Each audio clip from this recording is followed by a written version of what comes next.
Драги гледачи, во ова издание на емисијата Инфорегион, наш соговорник е пратеникот од актуелниот пратеник од ВМРО-ДПМН и кандидат на овие парламентарни избори, господинот Петар Ристевски. Господин Ристевски, добро дојдовте во ова издание на емисијата Инфорегион. Добро дојдов и благодарам на поканата. Да почнеме веднаш со резултатот од претседателските избори. Првиот круг, кандидатот на ВМРО-ДПМН Гордана Давкова водеше пред својот главен против кандидат, односно господинот Стево Пендаровски, актуелен претседател на Република Македонија, со 182.000 гласови на ниво на држава, а ВМРО-ДПМН во Прилеп имаше 8.400 некаде околу гласови над Стево Пендаровски во однос на Гордана Силјановска Давкова. Како го оценувате овој прв круг на изборите? Ние и претходно подолго време ги следиме испитувањето на јавното мислење во Република Македонија, презентиравме анкети, ги гледавме и анкетите.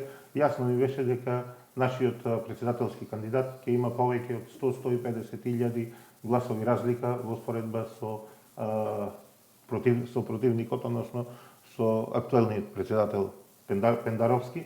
Тоа се должи на тоа како го перцепираат граѓаните, каков претседател бил, како си е завршил својот дел од работата во изминатиот период актуелниот претседател. Значи, само едно ќе кажам. Гледам после првиот круг пробува некако претседателскиот кандидат од Социјалдемократскиот сојуз да ги мотивира своето најтврдо членство, но мислам дека најчесно е ако еден политичар е одговорен после ваков дебакл да каже до тука беше и пораката од народот да ја прими достоинствено како што треба. Да изгубиш во Република Македонија во 60 општини, тоа е во сите општини во државата, да изгубиш со ваква разлика од повеќе од 180.000 гласови. Впрочем, разликата помеѓу Гордана Силјановска Давкова и Стево Пендаровски е поголема отколку добиените гласови што ги освоил Стево Пендаровски. Освоил 160.000 гласови, а изгубил со повеќе од 180.000 гласови разлика.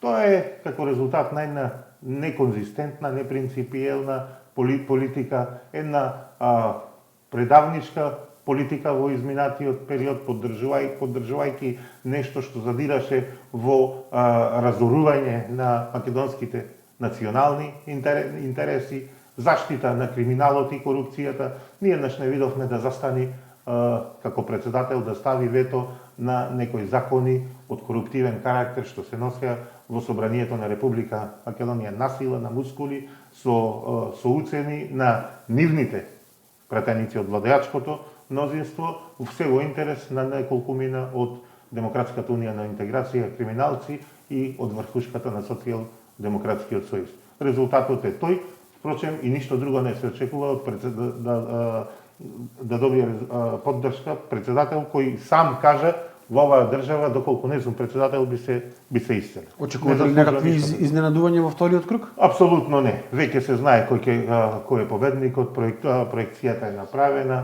резултатите се тие. Оваа разлика е, сметам, апсолутно ненадомеслива и поддршката ќе биде во вториот круг уште поголема за нашиот председателски кандидат. Социјалдемократскиот сојуз вели дека ја прифатил пораката која што ја упатиле граѓаните и дека очекуваат подобар резултат, а после изборите реформи во нивната партија. Јас би рекол ја примил пораката, можеби ја видое пораката, но што од тоа имаат граѓаните?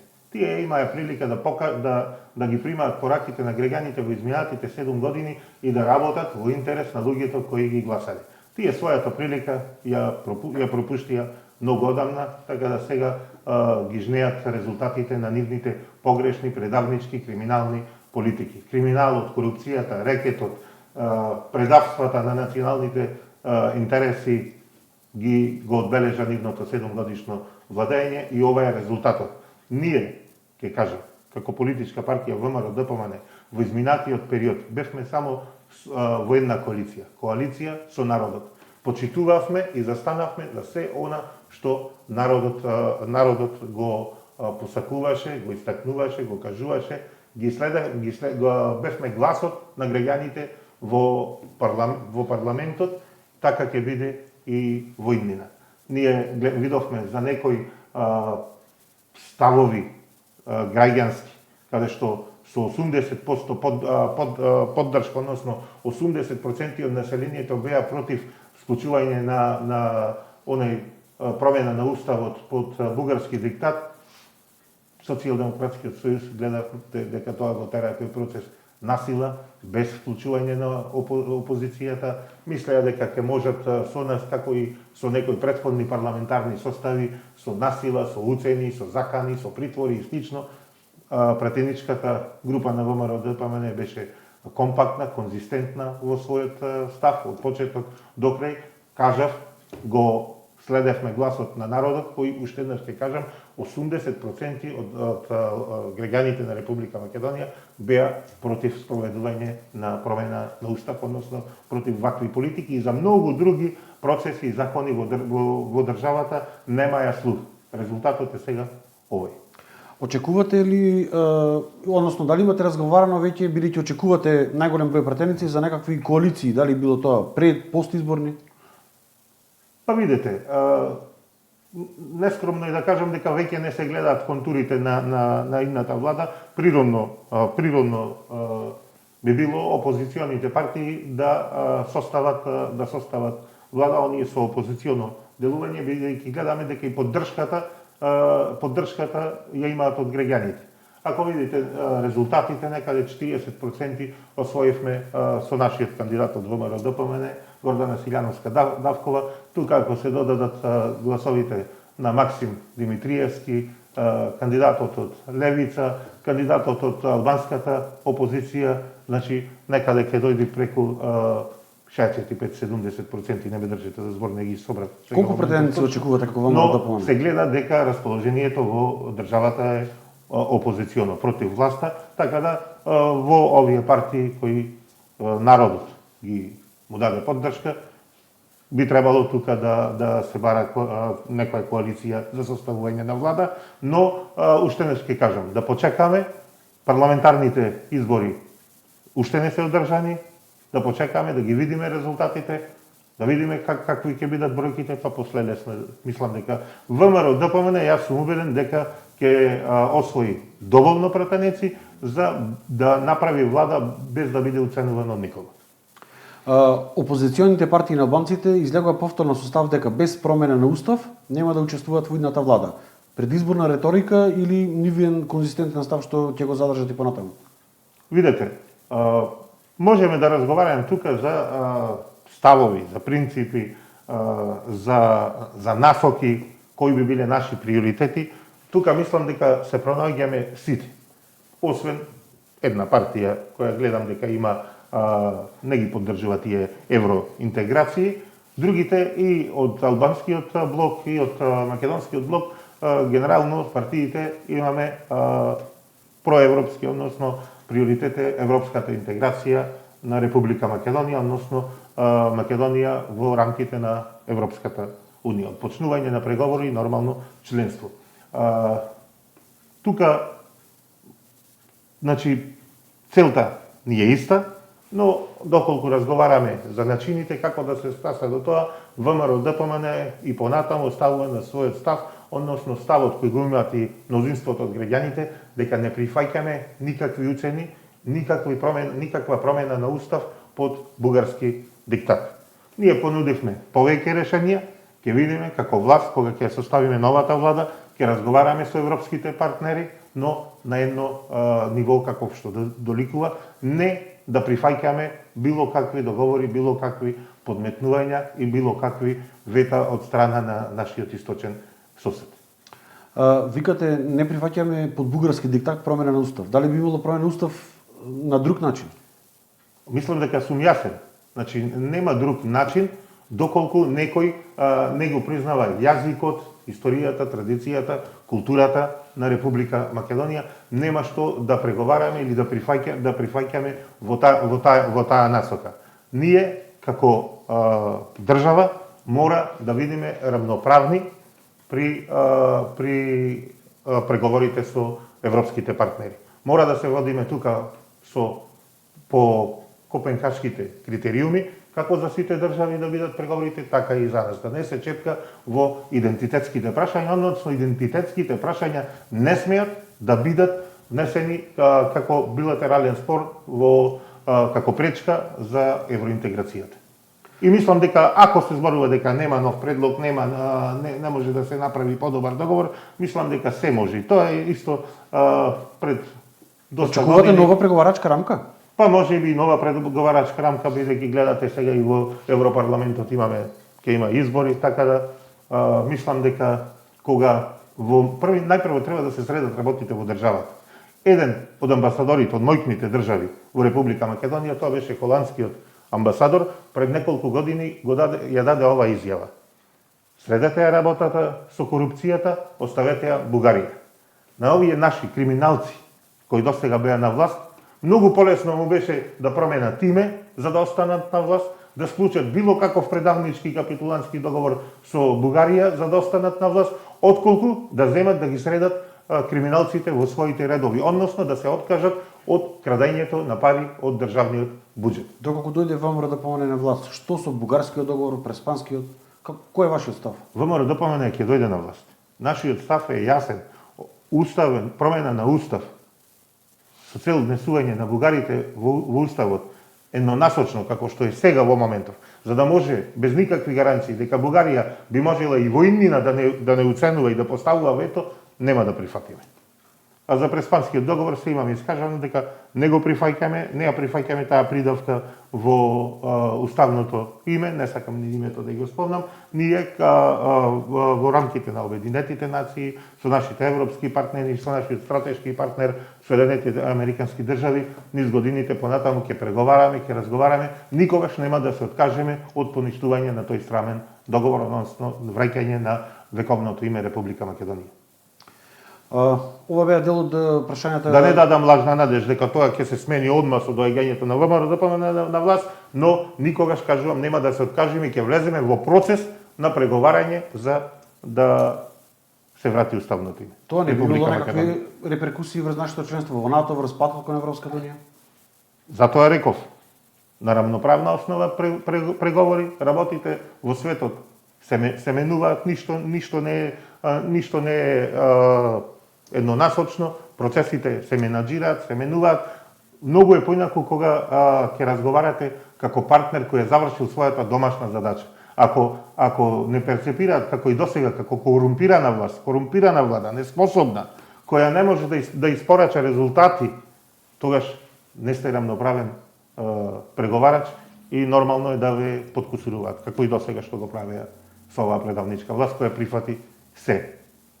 Ова бе дел од прашањата, како што кажав, што ги планирав во оние национални прашања, што спаѓаат, но да се зимне малку полека на локална проблематика. Тука имаме голем број напластени проблеми со години во Прилепско, во Пелагонија, што го тангираат, ајде така да кажеме, малиот човек во неговото секојдневно битисување и живење тука во општеството, да тргнеме од локалната инфраструктура. Прилеп и Пелагониско останаа со години слепо црево во однос на таа инфраструктура. Иако бруто домашниот производ во кој што допринесуваме како Пелагониски регион е навистина голем, немаме ниту еден соодветен пат за да излеземе надвор од оваа Пелагониска котлина, а тоа е единствениот патен правец што ја поврзува источна и западна Македонија. Така. Доколку не би оделе преку Скопје. За жал Прилеп остана слепо црево низ годините. Во 2016 година претходно беше направен проект, обезбедени средства, распишан тендер, избран изведувач, започна со изградба патниот правец Прилеп градско за модерен експресен пат со кој подобро ќе бидеме поврзани со автопатот Скопје Гевгелија, односно Куманово Гевгелија, и нормално би бил полесен пристапот, сообраќајот полеснет, побезбеден и би биле попривлечни како за инвестирање на домашните и странските инвеститори како регион. Штом ќе имаме подобро инфраструктурно поврзување. Социјалдемократскиот сојуз и ДУИ 7 години не го завршија овој проект. Иако, кажав, беше избрана и фирма изведувач, беа обезбедени средства, беа започнати работите на терен, гледате, сведоци сте дека тој патен правец се уште не е ставен во употреба. Ние како ВМРО ДПМН се обврзуваме до 2027 година да се заврши комплетно патниот правец, експресниот пат Прилеп градско. Во моментов се работи на двете фази, третата фаза ниту е тендерирана, ниту е почната избран изведувач или да е почната со градба. За 2 години да се завршат овие работи кои се во тек, значи оние две фази, од градско до некаде до Фариш, некаде Дреновска клисура, а во наредниот период до 2027 година да биде завршен и делот од каменоломот до третата лента, односно да имаме и трета лента до крај до влезот во Прилеп на бензинската Лукойл. Знаеме дека се предвидува автопатско решение Прилеп Прилеп Битола. Битола исто така автопатско решение што е навистина еден многу важна гранка за комуникацијата во Пелагонискиот регион и поврзување на тоа автопатско решение што ќе оди Прилеп Битола до Меджитлија, односно до грчка граница, односно поврзување со Република Грција да имаме комплетно автопатско решение. Мислам дека ова во многу ќе го подобри и сообраќајот и безбедноста, но ќе представува дополнителен импулс за носење на нови странски и домашни инвестиции и развој на Пелагонискиот регион. Кога сме кај автопат, сакам да расчистиме некои работи, него ќе го гради конзорциумот Бехтел Јенка. Но откако е избран како конзорциум за градење, барем во Пелагониско се појавија 3 до сега проблеми. Првиот беше тоа што сакаа да прават база во селото Беровци на плодно земјиште, имаше штрајкови протести на жителите, потоа сакаше да се земе чакал и тампон за овој автопат од локалитетот Каракамен, каде што е едно од најретките наоѓалишта на минерали во светот.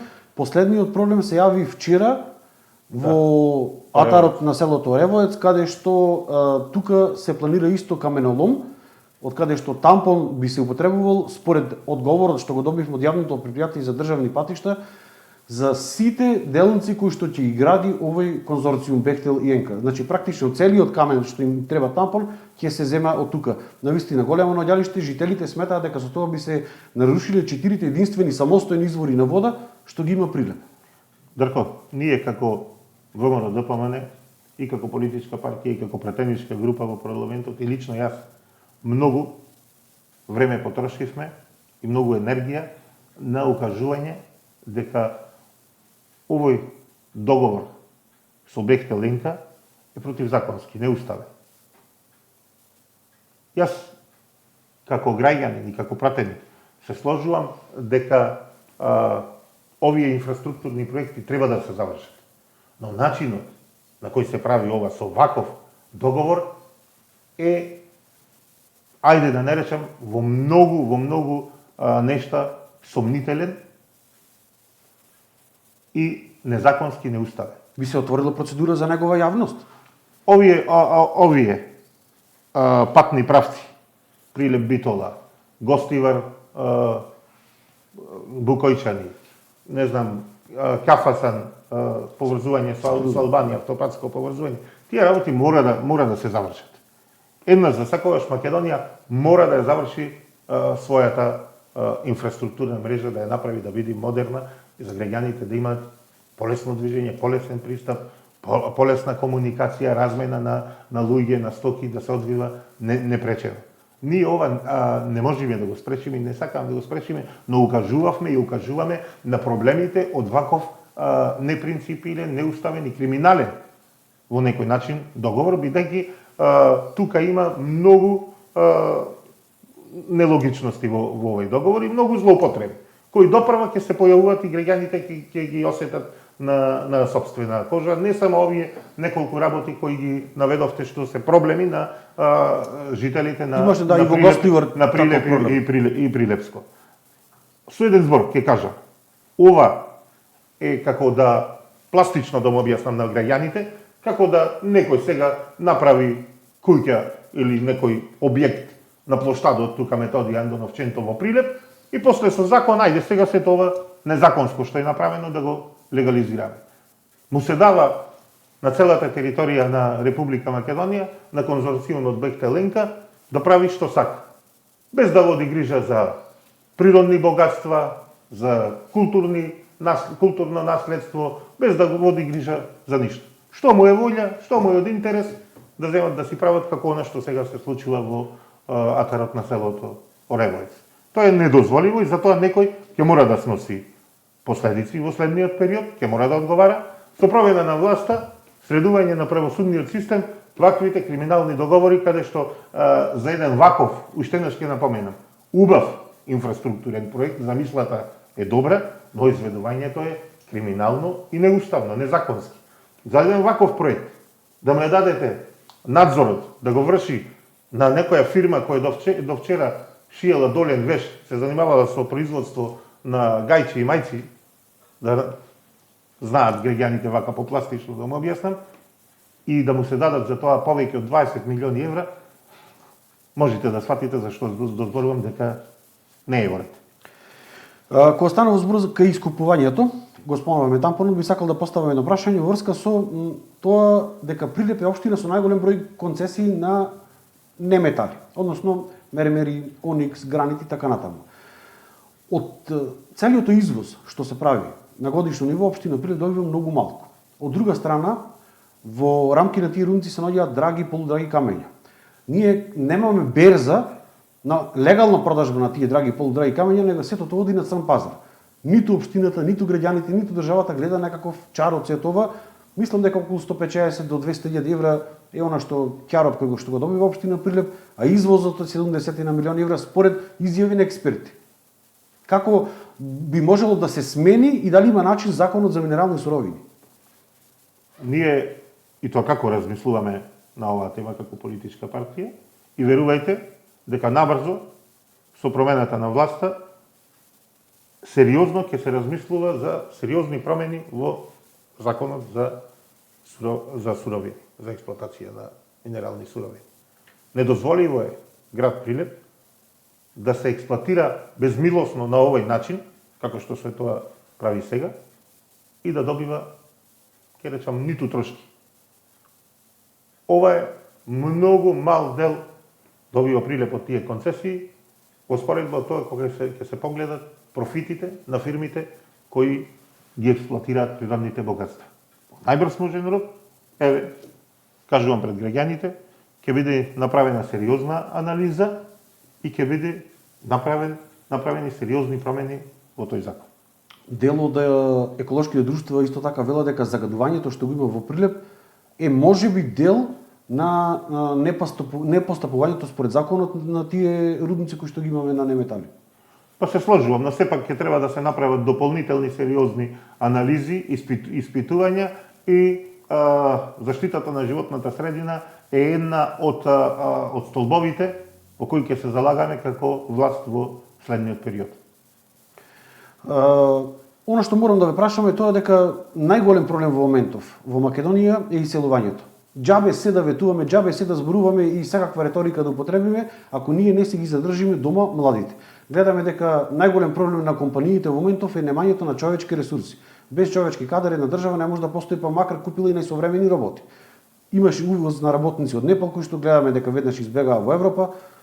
Како да го стопираме ова заминување на младите? Еве, само ова лето се очекува еден огромен бран на младите да заминат во Хрватска на сезонска работа. Можеби ќе се вратат, можеби дел ќе останат. Како едноставно да ја вратиме довербата дека тука има иднина и перспектива? Има неколку причини зашто граѓаните на Република Македонија се иселуваат нагло во изминатите години. Имало иселување од секогаш, значи, но иако не е само последните години од секогаш. Иако овие од власта, Социјалдемократскиот сојуз и ДУИ во Социјалдемократскиот сојуз, ќе кажам, во нивната таа шарена револуција редеа чевли и патики пред владата на Република Македонија, искажува револт како граѓаните се младите се иселувале, но кога ќе ги погледнете податоците, анализите, ќе видите дека од како тие ја презале власта, зголемувањето се дуплирало, односно се триплирало.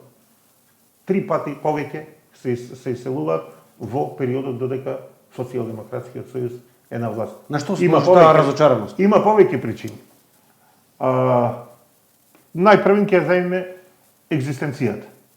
Борба за повисоки плати, подобри работни места, поплатени работни места. Ние во Македонија имаме навистина едуциран кадар, што гледаме не се пронајде тука и не работи за плати кои се достапни во моментов во кој стопанството ги испорачува и нормално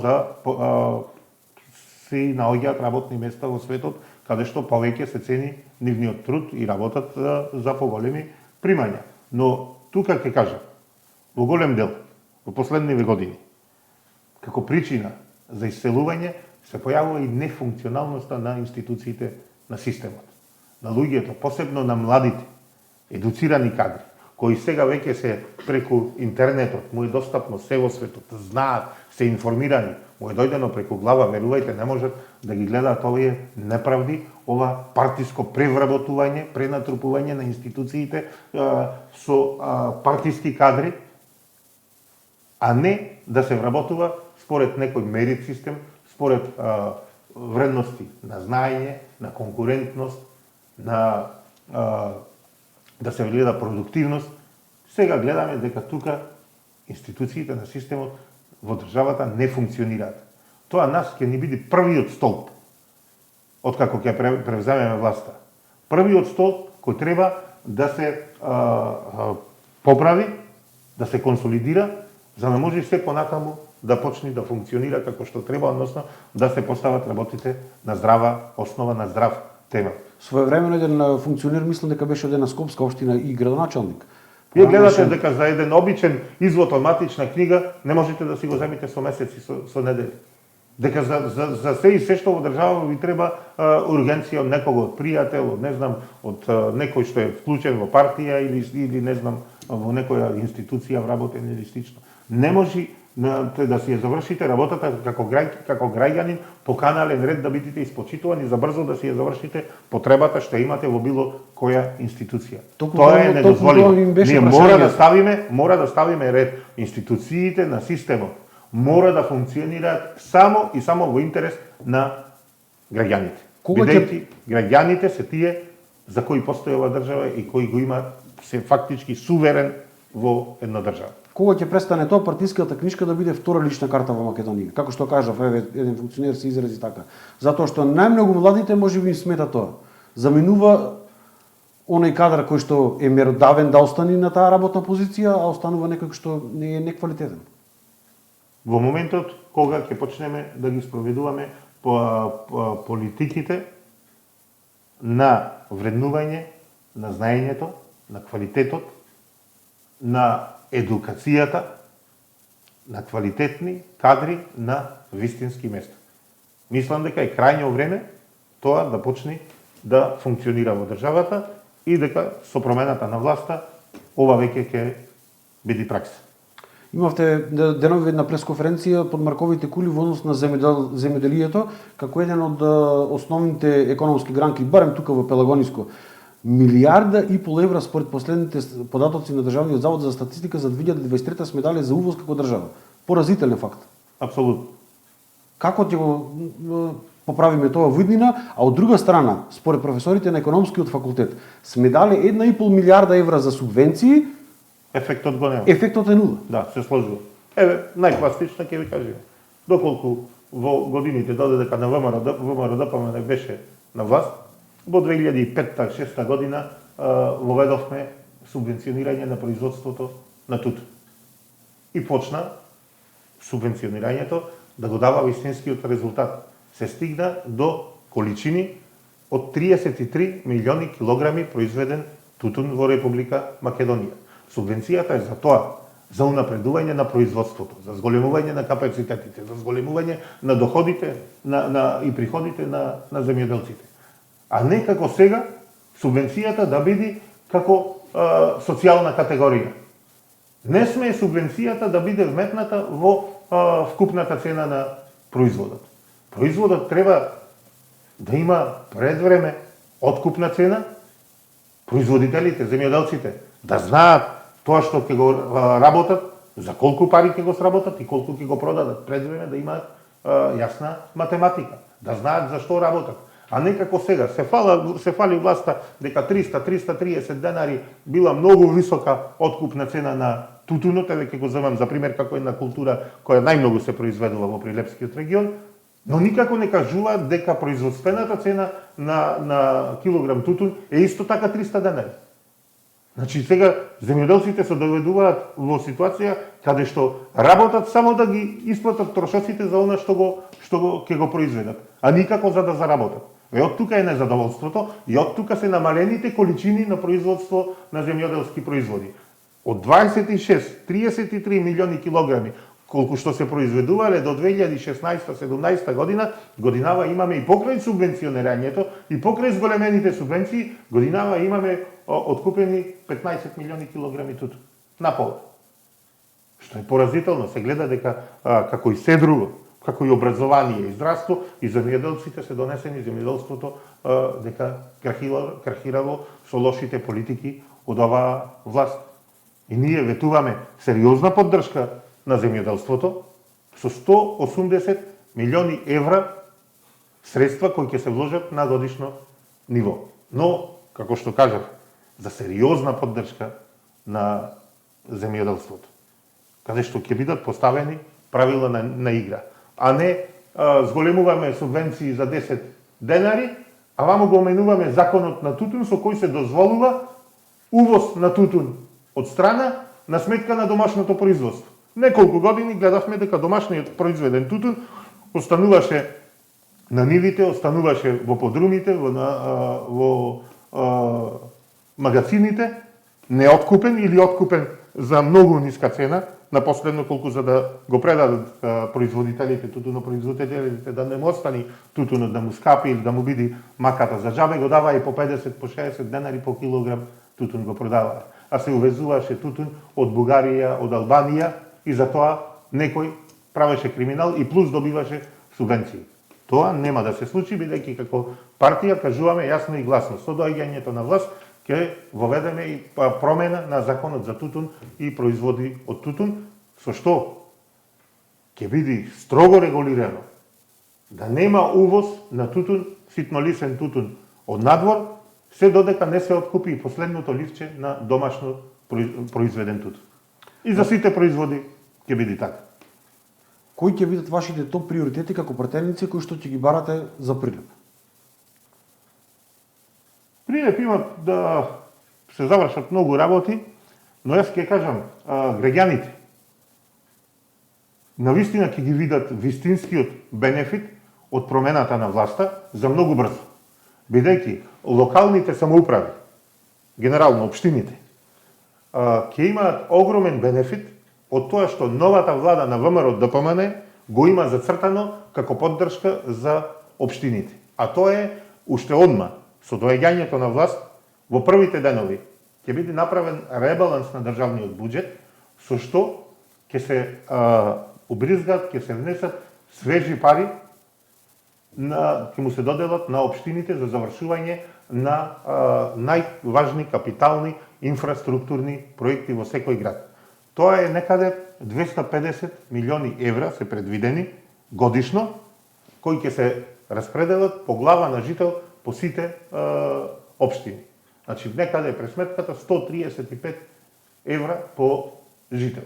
По таа пресметка, од тие 250 милиони кои се наменети за целата територија на Република Македонија, на Прилеп ќе му припаднат 8 до 8,5 милиони евра годишно.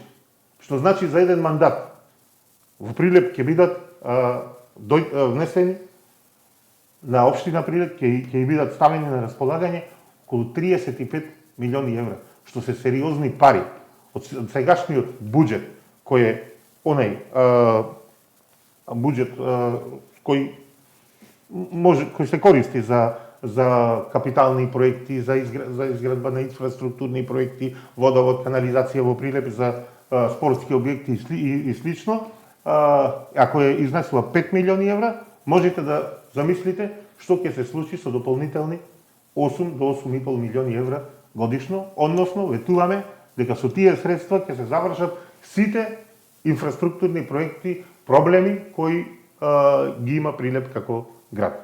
И затоа ја бараме поддршката и на овие избори да биде уште поголема, бидејќи мислиме дека со ваква финансиска поддршка од централната власт, мислам дека локалната власт ќе нема пречка за да ги реализира сите оние проекти кои во моментов нема средства да ги реализира. Дали конечно ќе добиеме нов објект на театарот, затворен базен? Дали двете спортски сали кои што постојат, изградени се, не функционираат со децении? Јас би рекол ќе добијаме она се што му е најпотребно на граѓаните. Мораме да одиме по приоритети. Значи во различни изборни процеси, кампањи се ветувале некои проекти, но да видиме колку тие проекти се од приоритет на граѓаните.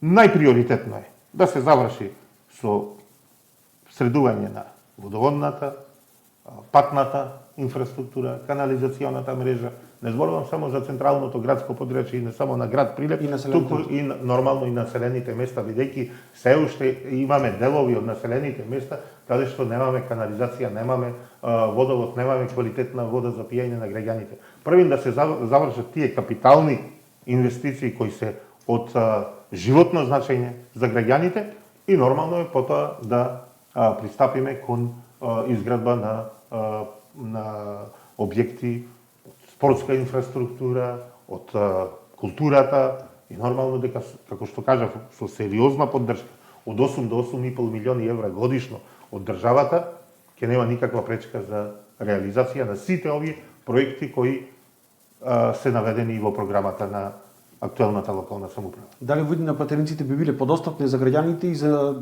нивните проблеми да ги слушнат? Па јас себе како актуелен пратеник, веќе 4 години сум во парламентот, можам слободно за себе нескромно да кажам дека апсолутно сум достапен во секој момент. И на социјалните мрежи, и на телефон, и во комуникација постојана сум со граѓаните. Можеме еве и лично како прилепчани, гледате дека често се среќаваме и случајно на улица, на пазар. Јас сум навистина апсолутно отворен и достапен досега за комуникација со гласачите, со граѓаните и мислам, нескромно е за себе да кажувам, но сум убеден дека во изминатите 4 години навистина честно, достојно бев гласот на прилепчани во парламентот. Никогаш убеден сум дека до толку многу не се поставило и не се зборувало, не се поставило прашањето за проблемот со тутунопроизводството и за одредени други локални теми не се зборувало толку за Прилеп во Собранието на Република Македонија. И мислам дека со многу работи од таа активност видоа бенефити и граѓаните. Со опозиционото делување, значи на пратениците од опозицијата кои навистина го кренавме степенот на застапеност на тутунопроизводството, издействувавме тие 5 милиони евра од ковид пакетот за да се исплатат кога имаше проблем. Цената беше ниска и тутунопроизводителите имаа проблем. Тоа секако е по заслуга на пратениците од опозицијата, бидејќи гледате дека во изминатите неколку години цело време има протести на земјоделците, тутунопроизводителите и поголем дел на граѓани, но зборувам сега за овој дел на оваа група на граѓани. Ние застануваме цело време како поддршка, ги слушаме нивните барања, ги поддржуваме, излегував јас често заедно со тутунопроизводителите на протести, често се гледав и резултат се тие исплатени средства. Исто така, резултат на опозиционото делување во парламентот е формирањето на интервентен фонд. На почетокот беа 4 милиони евра првата година, сега стигнавме до 10 милиони евра кои се за сигурност на земјоделците при временски катастрофи, елементарни непогоди и оние моменти како што сега беше со тутунопроизводството, кога има нарушување во економската логика, односно откупната цена е некаде приближно блиска со производствената цена и тука се појавува таков дисбаланс каде што мора и по закон државата да интервенира. Со таков формирање на таков фонд беше идеја на пратениците од ВМРО ДПМН.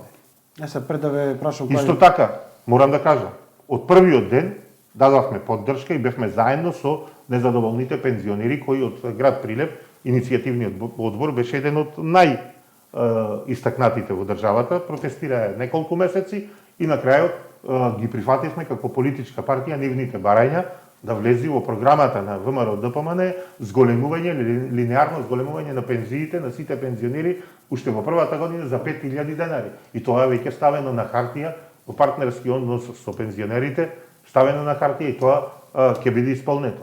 Граѓаните знаат и можат да бидат рајат во тој дел, кога ВМРО ДПМН ќе стави нешто на хартија и ќе подаде рака, ќе пружи рака, дека е нештото договорено, тоа и ќе биде и завршено. Бидејќи ние како политичка партија цело време функционираме на тој принцип. Излегуваме на избори со програма, со конкретни проекти, со средства од каде се, како се обезбедени, кога ќе се започнат проектите, кога ќе се завршат и по неколку години, повторно кога ја бараме довербата, даваме отчет за сработеното во изминатиот период. Тоа се гледа и со локалните самоуправи кои во моментов ги имаме под наше владение во наша власт во Република Македонија. Сите 42-3 градоначалници од ВМРО ДПМН после 2 години излегува со отчет за сработеното во нивните општини, што не е принцип кога власта има Социјалдемократскиот сојуз. Еве за крај едно прашање што најмногу ги тагира граѓаните, особено се отвораат широки дебати на социјалните мрежи, а тоа е патните трошоци за пратениците. Јас мислам најискрено, можеби нема никој ни да ме свати како што треба, ќе речат, еве ги овие збеснаја од пари, не знаеш што да му прави на парите, но една математика би кажал која ниту се работи за големи суми, ниту се работи за злоупотреба. Тука не може да стане никаква злоупотреба, бидејќи е невозможна злоупотреба. Еве јас како пратеник од Прилеп, еден од најоддалечените градови, локации од Собранието на Република Македонија, секојдневно, значи нема ден да не одам, ретко се случува да немаме активности, значи некаде имаме во просек 18 до 20 патувања месечно. Возам автомобил кој троши нормално 7-8 Настан. Пресметајте колку иди едно патување со се патарини до Скопје кошта сигурно 2500 денари. Месечно моето возило, кој имам ново возило, знам месечна основа на толку поминати километри, му вршам сервис. Се плаќаат високи суми за сервис. Промена на гуми. Ако не сум пратеник, би поминал 10.000 или помалку 10.000 километри годишно, јас сега месечно поминувам 10.000 километри. И сето тоа чини. Возилото, ако сум го купил, пример, 20.000 евра, сега можам да го вредноста е 10.000 евра. Значи, ја не велам дека губам, ние сме се нафатиле под тие услови да работиме, но секако, за да можам да стасам од Прилеп до Скопје и да одговорам на задачите на работното место, јас мислам дека она се популизам и глупости што некој во обид политичари го кажуваат да патувале со воз, да патувале со автобус, пратениците се работи за 120 луѓе во цела држава, каде што на вистина не се ниту големи трошоци, ниту злоупотреба, апсолутно стојам еве на тоа. Многу време придадов, но сакам да го разглобам ова прашање, да кажам дека апсолутно не постои злоупотреба, ниту некаков поголем бенефит од тие патни трошоци. Тоа е сето така набијано, тоа е сето така злоупотребено кај граѓаните, што мислам дека еве некој посериозен новинар нека направи вие слободно направете на анализа, ќе видите дека тука апсолутно нема никаква заработка, никакви баслословни суми. И еве за крај главната порака која што паѓате до граѓаните на Прилеп за 8 мај. Почитувани граѓани на Прилеп, искористете го вашето граѓанско, демократско право, немојте да дозволите да одлучува некој друг во ваше име. После првиот круг на претседателските избори, јасно е какво е расположението на граѓаните и како ја оцениле граѓаните, сте оцениле сами работата на актуелната власт. Јасно е на кого ја давате поддршката во следниот период. Ве замолувам и посакувам да излезете во што поголем број. Излезноста на ниво на Прилеп и во Република Македонија нека биде највисока досега, Дадете го вашиот глас за тој што мислите дека го заслужува, но излезете, гласајте за подобра иднина, за вашите деца, за оние кои мислите дека ја заслужуваат довербата и дека ќе ги реализираат сите оние проекти кои како политичари ги витуваме во кампањата. А од друга страна, како политичар, јас сум убеден и знам дека ВМРО ДПМН е и ќе биде апсолутен победник на овие избори. Ќе имаме председател Гордана Силјановска Давкова, кандидатот на ВМРО ДПМН, ќе освоиме доволно пратеници, да не шпекулирам со бројки, не сакам, доволно пратеници за да формира ВМРО ДПМН непречено влада, неуценувани од било кого во државата, и новиот премиер ќе биде председателот на ВМРО ДПМН, господинот Христијан Мицковски. Господин Ристевски, ви благодарам на одвоеното време и на ова интервју. Ви благодарам и на вас. Драги гледачи, тоа беше разговорот со Петар Ристевски, кандидат за пратеник од редовите на ВМРО ДПМН и коалицијата. Ние со нови информации се гледаме во наредното издание на емисијата Инфорегион.